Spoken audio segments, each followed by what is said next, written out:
Ang severe tropical storm po na si Emong ay patuloy po na dumaraan sa Cordillera Region.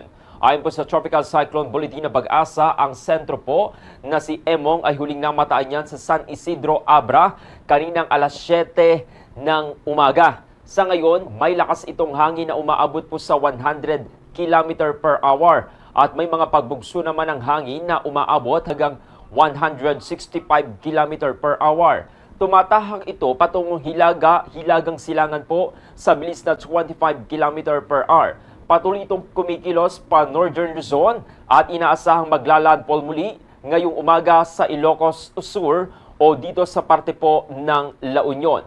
Matapos po ang landfall, tatawid ito sa kabundukan ng Northern Luzon at lalabas po yan sa Babuyan Channel bago magtanghali. Mamayang tanghali po o hapon, lalapit ang bagyo sa Babuyan Islands at posibleng tumama rin sa Batanes bandang gabi. Samantala, signal number 3 na po ang parte ng Ilocos, Abra at ilang bahagi ng Benguet at Cagayan dahil pa rin po yan sa malalakas na hangin at panganib ng mga epekto ng bagyo. Samantala, nakataas naman po sa signal number 2 at signal number 1 ay nakataas naman sa karating lugar na may pag-asa ng gale force at strong winds. Aasahan naman po ang malalakas na hangin at matinding pinsala sa mga apektadong lugar.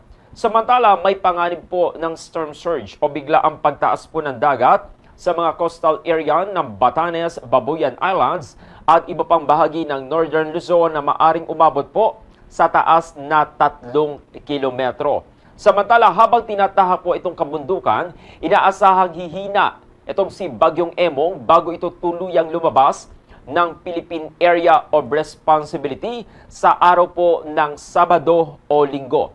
Patuloy din pong pinalalakas ng hanging habagat ang mga pag-ulan sa malaking bahagi po ng ating bansa. Samantala, may isa pang bagyo sa labas po yan ng Philippine Area of Responsibility na minomonitor pa rin po ng Pag-asa kung saan may international name na Crosa. Sakaling pumasok naman ito sa Philippine Area of Responsibility ng bansa, tatawagin ito o papangalanan ng Pag-asa bilang Bagyong Fabian. Pero sa ngayon, hindi pa ito nakakaapekto sa ating bansa. Good morning.